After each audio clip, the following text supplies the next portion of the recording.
Buonasera, bonsoir et bienvenue à cette rencontre. Je suis vraiment content et honoré de pouvoir introduire cette rencontre dont les titres évoquent des aspects fondamentaux et stupéfiants de notre position dans le monde, des aspects qui sont révélés par cette discipline scientifique vraiment pleine de surprises qui est la biologie. Reconnaître le prodige que je suis, l'émerveillement de l'interdépendance. Ce titre, cette affirmation, concerne nous comme concerne chaque être vivant. Chaque organisme, on pourrait dire, sans cesse devient soi-même à travers ce qui est au-delà de soi-même, autre que soi-même. Étant cela un thème, un sujet central du parcours être vivant présenté à ce meeting, on a voulu inviter le professeur Scott Gilbert, l'un des scientifiques qui ont contribué à la maturation d'une nouvelle idée vivante dont la personnalité profondément relationnelle de chaque forme de vie sur la Terre est profondément reconnue et étudiée. Je veux donc remercier et saluer Gilbert qui est connecté depuis le Oregon.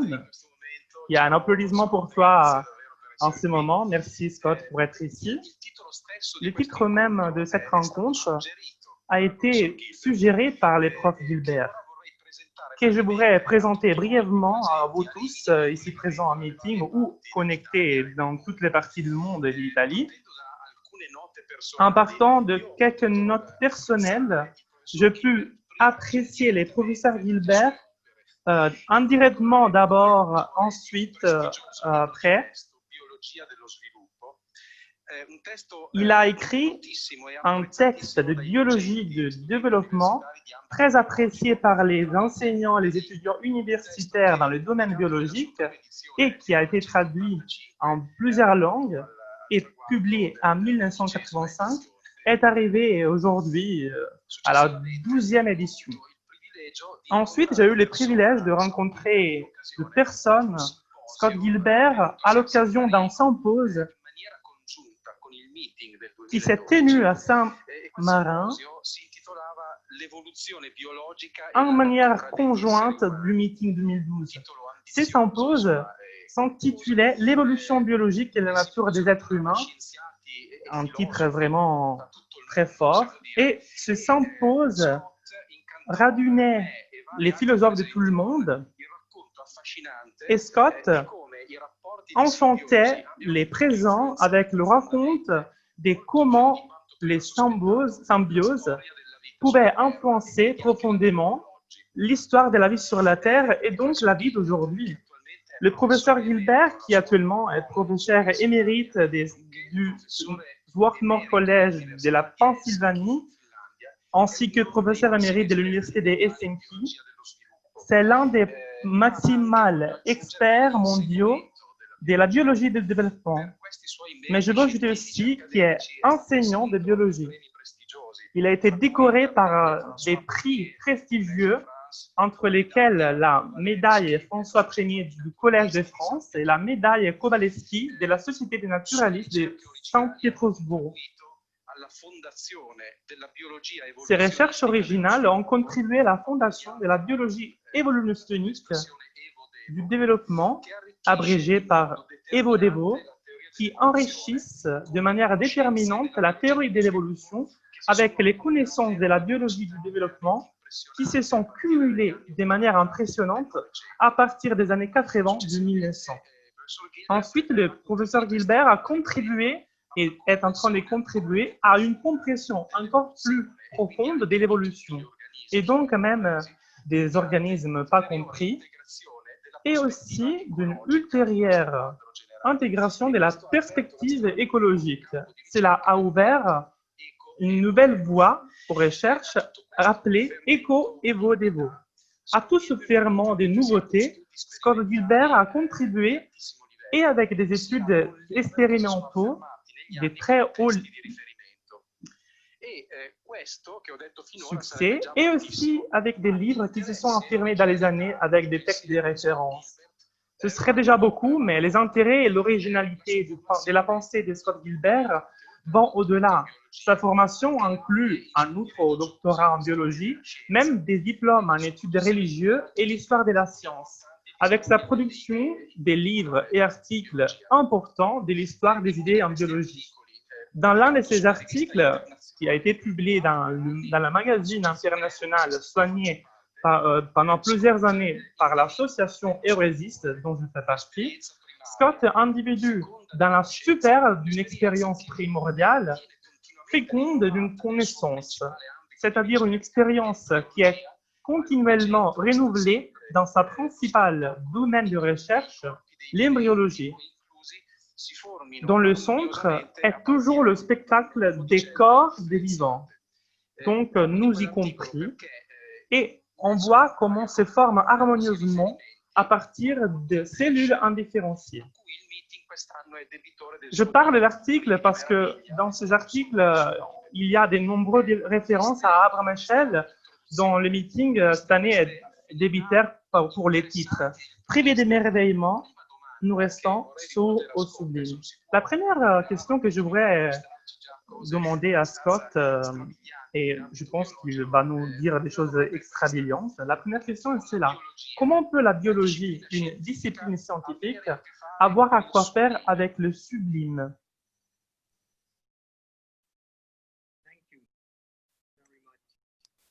Merci beaucoup. C'est un grand plaisir d'être ici connecté avec vous. Je vais vous parler de cette idée, le fait de reconnaître nous-mêmes comme des prodiges. Cela me donne la possibilité de parler de l'émerveillement de l'interdépendance.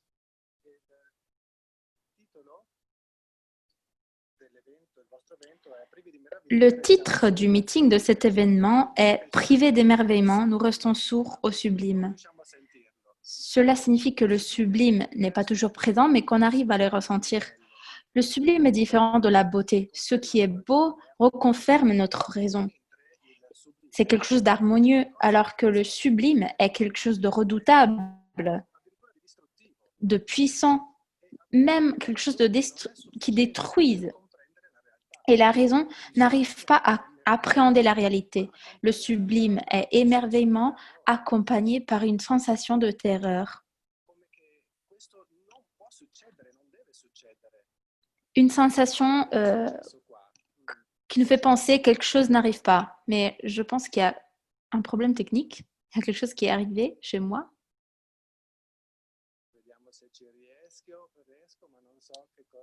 Je ne sais pas qu'est-ce qui se passe. J'espère que vous pouvez voir mes diapos. Donc, aujourd'hui, je vais vous dire quelque chose vraiment de sublime, quelque chose qui peut être redoutable, qui peut changer notre identité, qui peut remettre en question notre idée. Quelque chose qui est presque monstrueux. C'est-à-dire que vraiment, vous êtes faits comme des prodiges, mais vous n'êtes pas ce que vous pensez être. Vous n'êtes pas purement un individu. Très souvent, on parle de nous-mêmes en tant qu'individu, mais on n'est pas qu'un individu.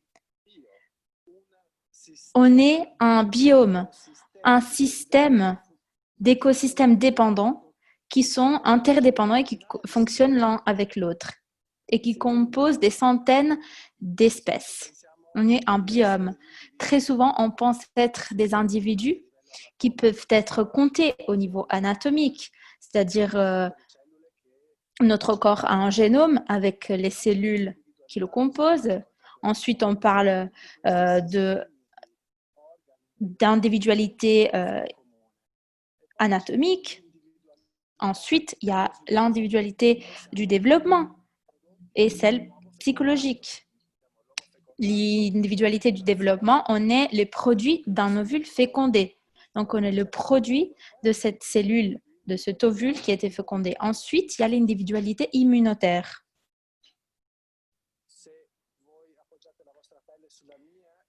Si vous appuyez une peau étrangère sur mon corps va la rejeter. Ensuite, il y a l'individualité génétique. Le génome de mon corps est différent du génome d'un autre corps. Ensuite, il y a l'individualité évolutive. L'individu est sélectionné. La sélection naturelle permet la sélection de certains organismes, de certains caractères au lieu que d'autres. Donc, vous voyez différentes manières à travers lesquelles on pense à l'individualité dans la biologie. Et ce que je vous dis, c'est qu'ils sont tout faux. Je vais vous parler aujourd'hui du concept d'holobionte, c'est-à-dire des animaux ou des plantes, plus les communautés microbiennes persistantes qu'ils hébergent. Pensez à une vache, par exemple. Elle se nourrit d'herbes qui passent dans son intestin, mais les vaches ne sont pas à même de digérer l'herbe. Il n'y a pas des enzymes qui leur permettent de digérer la cellulose. Les coraux aussi. On pense très souvent aux coraux comme des êtres individuels, mais ils ne le sont pas. Ils contiennent des algues qui sont symbiotiques.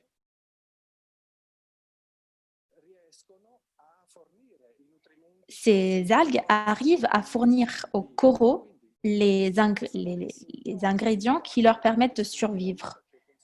Donc, il y a des symbiotes dans l'intestin des vaches, tout comme dans les coraux, les algues, qui permettent la photosynthèse pour que le corail puisse être nourri.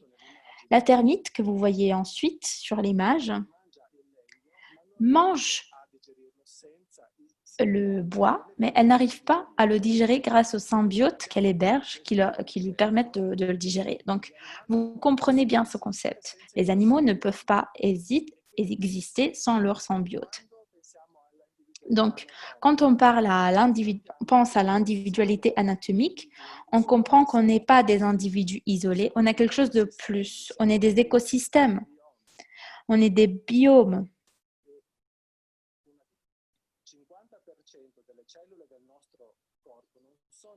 50% des cellules de notre corps ne viennent pas de la cellule qui est fécondée au moment de la conception, mais il y a 160 espèces microbiennes par personne et chaque pore est un écosystème séparé.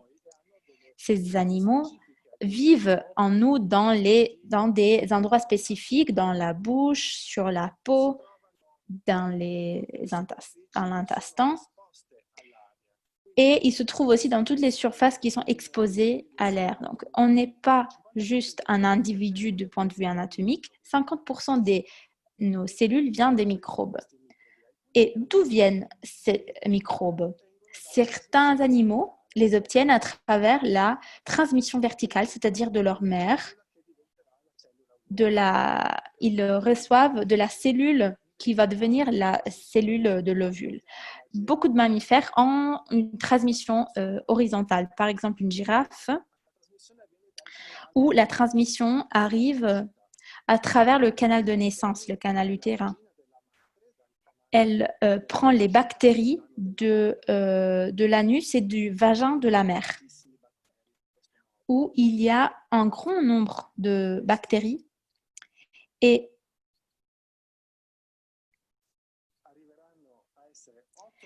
ces bactéries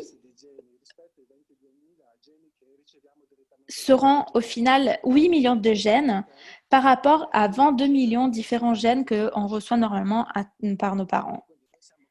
Donc, vous comprenez qu'on est colonisé par les bactères à travers le canal de la naissance. Une autre manière, c'est par coprophagie.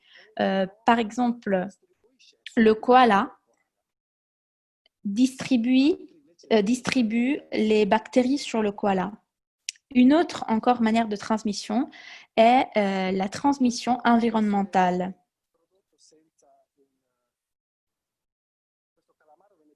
Pensez par exemple à cette sèche, le Euphrina, qui absorbe les bactéries de l'environnement qui l'entoure à travers l'eau de la mer.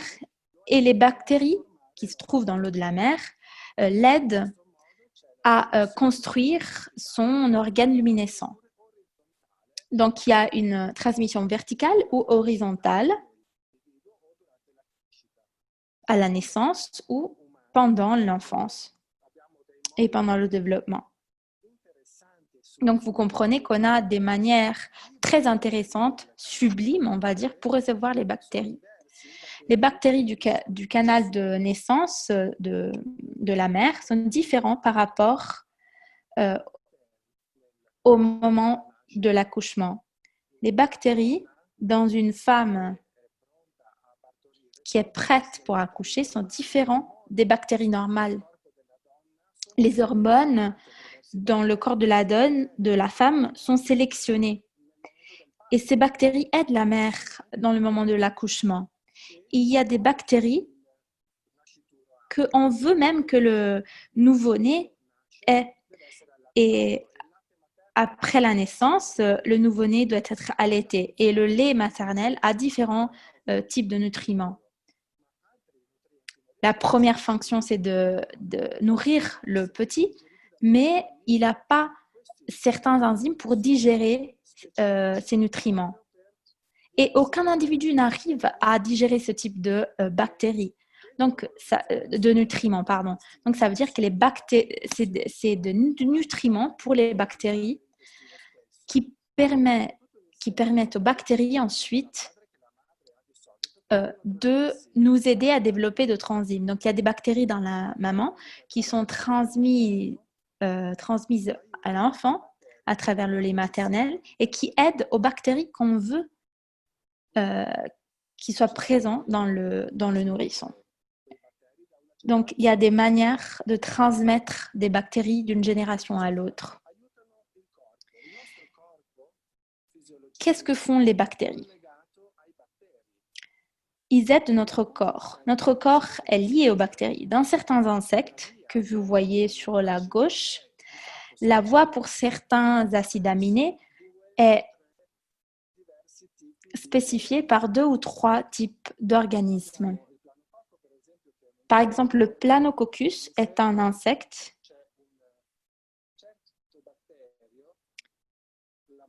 qui héberge un certain bactère, la Moranella, qui passe du symbiote de l'autre bactérie pour arriver à l'autre bactérie. Donc, la phénylalanine est la dernière étape effectuée par l'insecte. Dans les mammifères, les microbes sont essentiels pour les fonctions de digestion, pour le développement des os et pour les systèmes immunitaires. La physiologie des bactéries et la physiologie humaine sont interdépendantes. Certaines maladies sont transmises parce qu'on n'a pas certaines bactéries. Vous voyez à l'écran un cas de cométabolisme entre le microbe et l'hôte. Il y a un symbiote microbien et un hôte. Au moins un tiers des molécules dans notre sang ont une origine microbienne. Donc, le système circulatoire augmente l'impact des microbiotes pour aider le corps. Je vous donne un exemple. Dans l'intestin, on a des microbes. Ces microbes disent aux cellules de l'intestin de produire de la sérotonine. Ils créent des petites chaînes d'acides gras qui disent aux cellules intestinales il faut produire de la sérotonine. La sérotonine dans notre intestin fait mûrir le système nerveux et le système nerveux a une importance majeure. Le système nerveux dans notre intestin est très important pour les fonctions de péristaltisme parce qu'il permet de faire passer la nourriture de la bouche jusqu'à notre anus et de le faire sortir de notre corps à travers la défécation. Donc, nos symbiotes sont essentiels pour une défécation correcte. On doit donc être reconnaissant aux bactéries parce qu'ils font de nous ce que nous sommes. Il y a une prière qui le dit. Je te loue, Seigneur, que tu as créé l'humanité avec sagesse. C'est une prière qui se réfère à tous les autres organismes au-delà de l'espèce humaine. Je voudrais aussi vous parler non pas seulement de l'anatomie ou de la physiologie, mais aussi du développement. Nous nous développons grâce à nos symbiotes. D'un point de vue anatomique, on est plein de symbiotes. Je voudrais vous parler donc du développement. Vous voyez à l'écran une orchidée. Sa beauté est due à la présence d'un champignon qui, en fait, attaque les œufs de l'orchidée et lui fournit des nutriments. Les graines de l'orchidée sont tellement petites qu'ils n'arrivent pas à se développer. Elle n'a pas assez de substances nutritives. Donc, il y a ce champignon qui s'introduit dans la graine de l'orchidée et lui permet de se développer. Avant, je vous ai parlé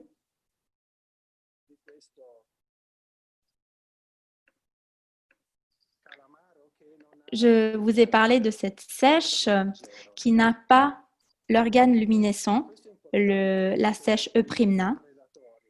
C'est quelque chose de très important pour les prédateurs. L'organe luminescent est créé quand il a des bactéries après la naissance.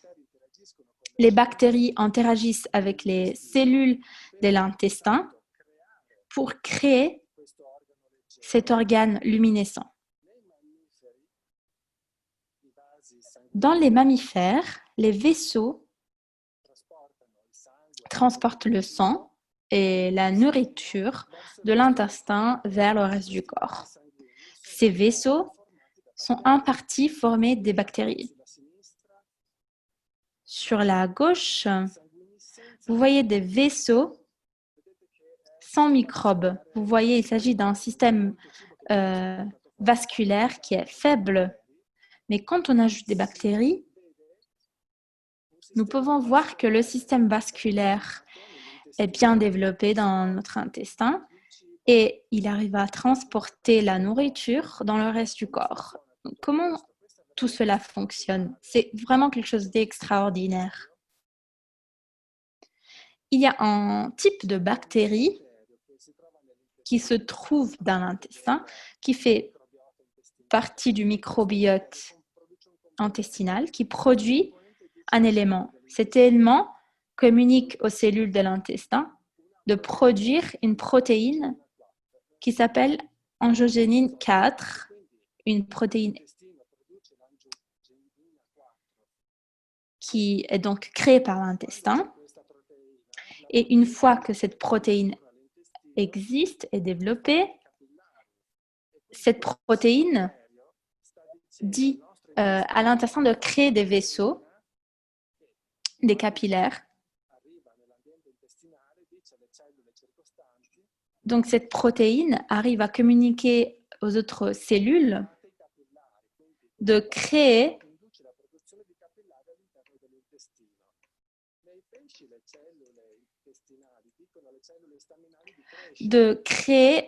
des capillaires.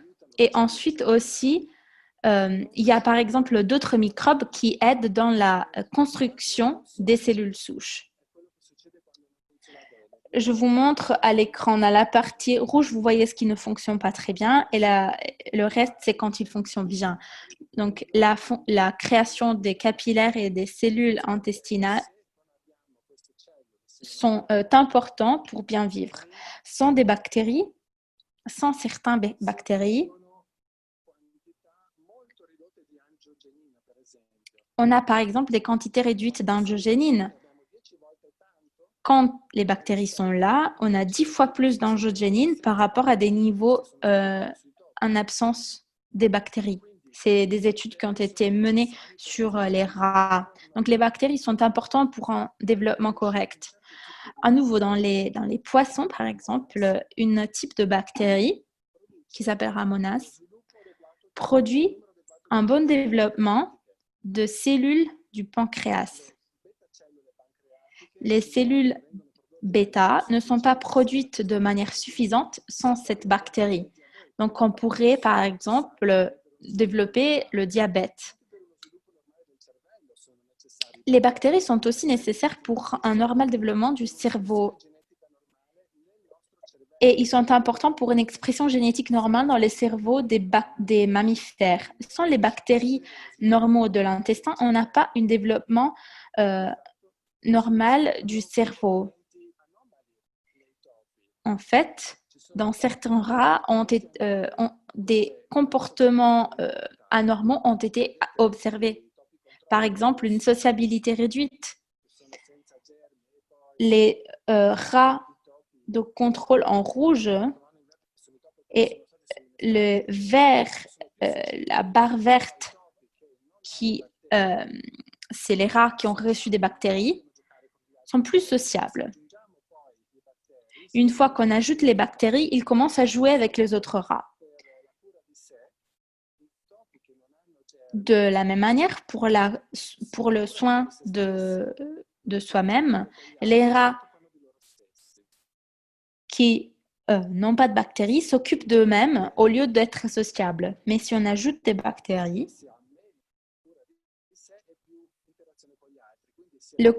ils s'occupent moins d'eux-mêmes et ils commencent à jouer avec les autres. Donc, les bactéries sont importantes pour un comportement social normal dans les mammifères, comme dans les rats, et très probablement, cela vaut aussi pour les êtres humains.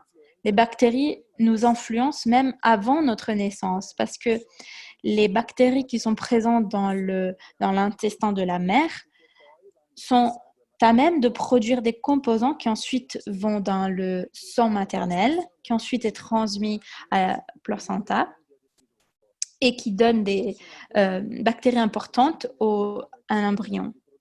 Certains microbes sont capables de construire des éléments que le fœtus, une fois qu'il est né,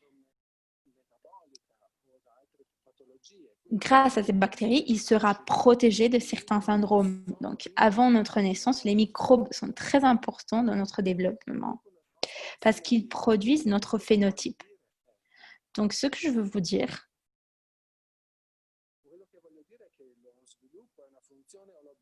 est que le développement est une fonction faite grâce à nos lobiontes. C'est un sport d'équipe. On n'est pas indépendant. On devient quelque chose grâce aux autres. Et cela, c'est très important. Au-delà de la compétition dans l'évolution est aussi faite grâce à la symbiose. Nous ne devenons quelque chose grâce aux autres. La symbiose n'existe pas seulement grâce au consentement, mais on se développe grâce aux symbiontes. Merci Scott. Ce que tu as dit et que tu nous as raconté et démontré est révélateur parce que cela révèle une nouvelle dimension et un peu intrigante de notre être vivant. Nous sommes donc des holobiontes, comme tu as bien décrit, et nous le sommes de manière anatomique et physiologique. Mais cela ne s'arrête pas ici, c'est-à-dire qu'on n'acquiert pas nos symbiotes quand on est des adultes par une interaction qui advient de manière simple. Mais il y a une corrélation encore plus stricte parce que même notre développement embryonal et ce qui est à la base de notre devenir, de ce qu'on est, demande et se développe selon ses modalités. Il n'y a pas dans les processus du développement un devenir qui se joue dans les confinements, dans les limites de l'individu, mais seulement un devenir ensemble avec. Et c'est une idée très forte avec beaucoup d'implications. Tout cela suscite une question. L'interpénétration des différentes compositions de l'holobionte joue un certain rôle, mais quel rôle dans le système immunitaire? Et le système immunitaire ressort tout ce qui est étranger à nous et donc les bactéries. Mais comment pourrait-on avoir des symbiotes et maintenir en même temps un système immunitaire qui fonctionne bien?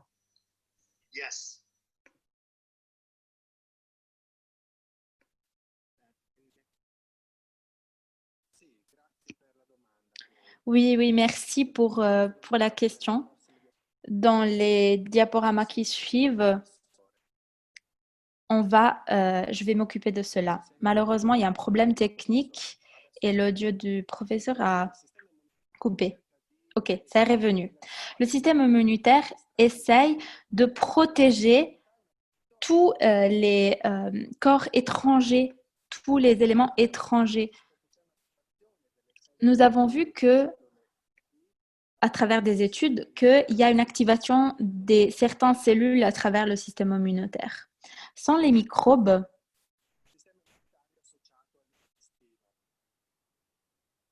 le système immunitaire de notre intestin a des problèmes. Les animaux qui n'ont pas certains germes ont des problèmes au niveau des plaques de Peyer où ils n'ont pas assez de cellules bêta.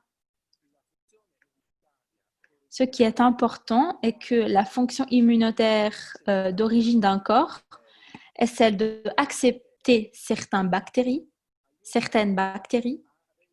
qui aident le système immunitaire à se développer de manière normale et correcte.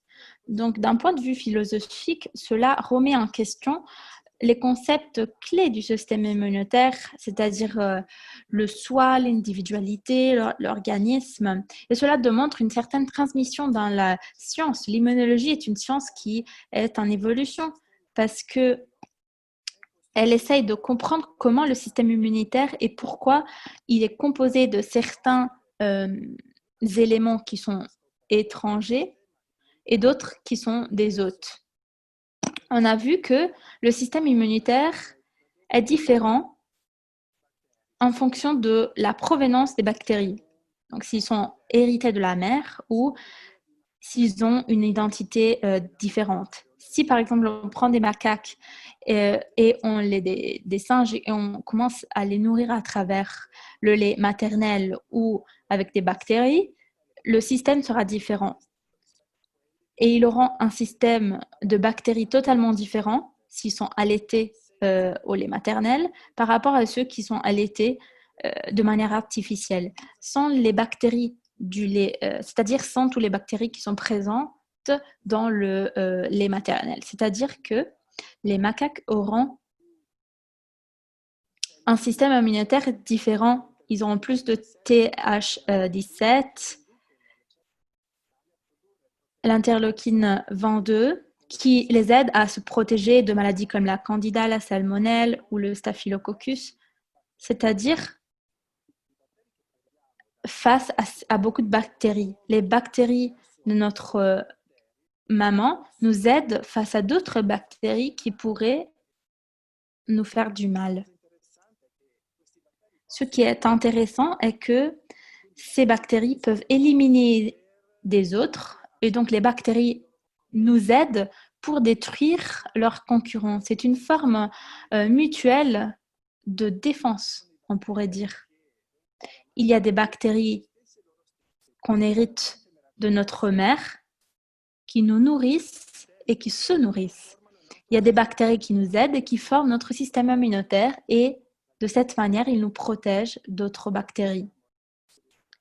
Ce que nous voyons dans les êtres humains est que en cas d'une césarienne, au lieu que d'un accouchement naturel, il y a le risque d'avoir d'autres microbes qui pourraient nous amener à des agents pathogènes. À travers la césarienne, on pourrait avoir des bactéries qui pourraient provoquer une morbidité plus élevée par rapport à des nouveau-nés qui reçoivent les bactéries de la mère à travers le lait maternel ou à travers l'accouchement naturel. Il y a aussi des bactéries qui nous aident à nous protéger de certains types de maladies et que, comme je disais, développent notre système immunitaire. Ce que j'ai appris et ce que j'ai enseigné pendant beaucoup d'années, c'est qu'on a une individualité immunologique. C'est-à-dire, on pense que notre système immunitaire est quelque chose qui nous protège de l'environnement extérieur. Mais en vrai, le système immunitaire, c'est comme une équipe de videurs de boîtes ou des personnes au contrôle passeport qui nous aident à comprendre qui peut passer et qui ne peut pas passer. Donc, merci pour votre question parce que c'est très intéressant. Merci à toi pour ta réponse qui invite vraiment à nous ouvrir à des nouveautés qui sûrement seront intéressées pour ce domaine. Donc, même le système immunitaire en si délicat entre le soi et l'autre dans l'organisme, donc devrait être reconsidéré comme quelque chose encore plus raffiné qui va à la rencontre d'autres processus qui doivent encore être explorés et qui peuvent être très fascinants. Voilà, le temps passe. Nous avons encore 14 minutes, mais je ne pourrais pas garder pour moi deux questions qui, dans deux manières différentes, sont très importantes parce qu'ils concernent notre origine, notre nature. La première question est la suivante. Quelle implication ont tous les faits stupéfiants que tu as racontés pour l'évolution de la vie sur la Terre? C'est une question qui concerne notre origine. Tu l'as déjà un peu perçu, mais je veux te demander de nous l'expliquer encore plus et quel est l'impact que tout cela a influé sur l'évolution de notre vie.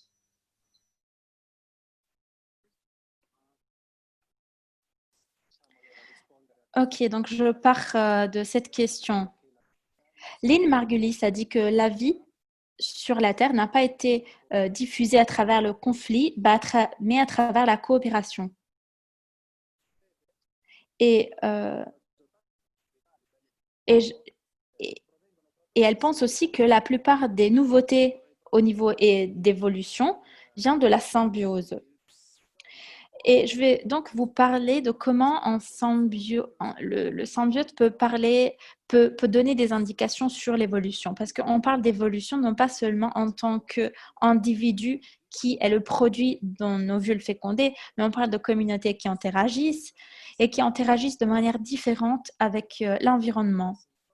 Je vais vous parler de comment la symbiose a aidé l'évolution des herbivores. Il faut garder à l'esprit que la nourriture des plantes, la nourriture des plantes a été successive au développement des organismes carnivores. Et je veux donc vous parler de la vache, un des herbivores les plus connus. La vache mange de l'herbe, des céréales, et elle a développé un estomac exprès pour cela.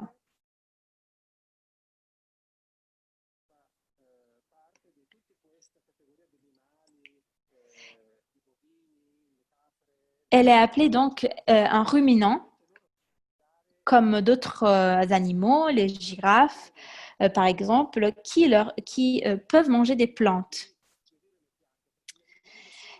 Et elles ont une bactérie qui leur permet de digérer les ingrédients végétaux. Grâce à une bactérie qui peuvent détruire les parois cellulaires des végétaux et qui les rend des petits sucres, des glucides. Ensuite, il y a des bactéries qui transforment les glucides en des chaînes d'acides gras courtes et les remettent dans la circulation. Ensuite, il y a aussi des bactéries pour la désintoxication parce qu'il y a beaucoup de plantes ont des substances dangereuses et donc il faut des bactéries pour éliminer la substance toxique des plantes. Donc cet écosystème est très complexe. L'estomac d'un ruminant avec toutes ces bactéries est fait par des bactéries. Les vaches, quand elles viennent de naître, elles n'ont pas les bactéries, le rumen, pour digérer. Mais petit à petit, ces bactéries se développent et elles continuent elles continuent de se développer jusqu'au moment où le petit mange l'herbe, le lait de la mère. Une fois qu'il commence à manger l'herbe, les bactéries commencent à digérer les céréales et l'herbe. Et une fois que ces éléments sont digérés, ils créent une chaîne d'acides gras courte et cette courte chaîne provoque la différenciation et la croissance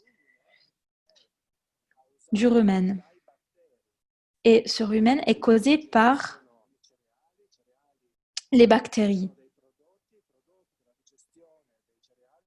Les produits de la digestion des céréales sont essentiels pour que le rumen puisse s'agrandir jusqu'à avoir beaucoup de bactéries et donc qui va permettre aux animaux de se nourrir. Je ne vais pas vous parler de ces diaporamas dans le détail, mais il y a des bactéries qui permettent la création du gène qui permet l'existence du rumen. Donc, ils sont présents à partir du 2e jour. Ils font fermenter les céréales dans l'acide butyrique qui crée ensuite le rumen. Donc, il y a une symbiose du développement.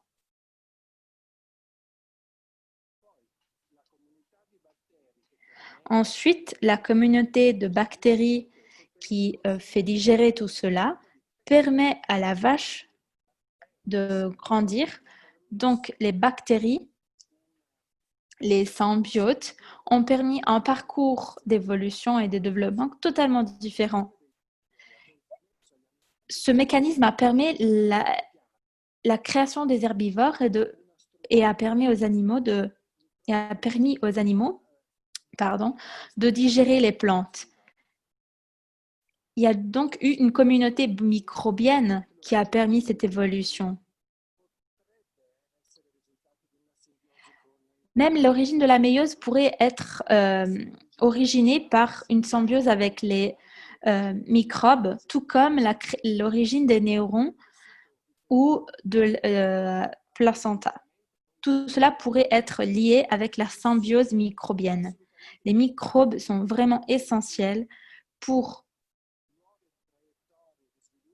permettre de nouvelles manières de développement et d'évolution. Donc, on est vraiment des êtres étonnants, des prodiges.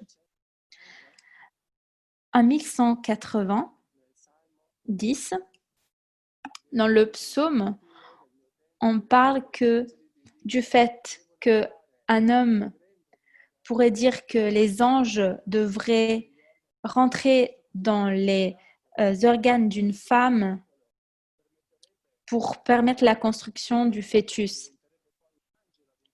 Et cela permettrait la création d'un ange. Ma perspective en tant que biologiste est de comprendre qu'est-ce qui se passe dans la création de l'embryon. Et comme Will Kimmerer a dit, faire la science à travers l'émerveillement et l'humilité est un acte important de respect mutuel envers les autres espèces. Et cela est permis grâce à l'observation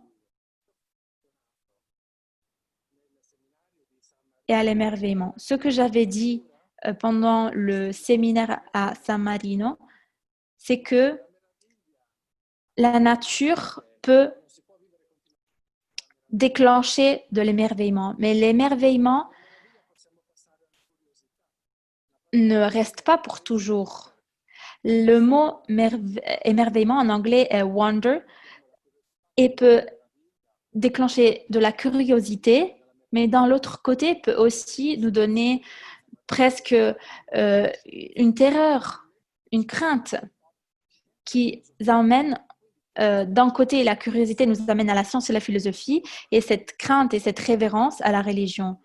Donc une source persistante d'émerveillement nous donne la possibilité de, en même temps, créer de la religion et de la science. C'est cela qui rend les choses sublimes. Il y a une crainte et un émerveillement ensemble qui nous explique l'existence du sublime. Je voudrais terminer avec un dernier concept australien, un mot russe. Il y a des choses ordinaires ou extraordinaires qui sont faites, qui sont très importantes pour faire les choses de manière toujours différente. Heschel a aussi parlé d'émerveillement radical, la conscience, c'est-à-dire que le divin, la divinité commence avec l'émerveillement. L'émerveillement ou l'émerveillement radical est un état où on a du mal à s'adapter aux mots et à concepts et donc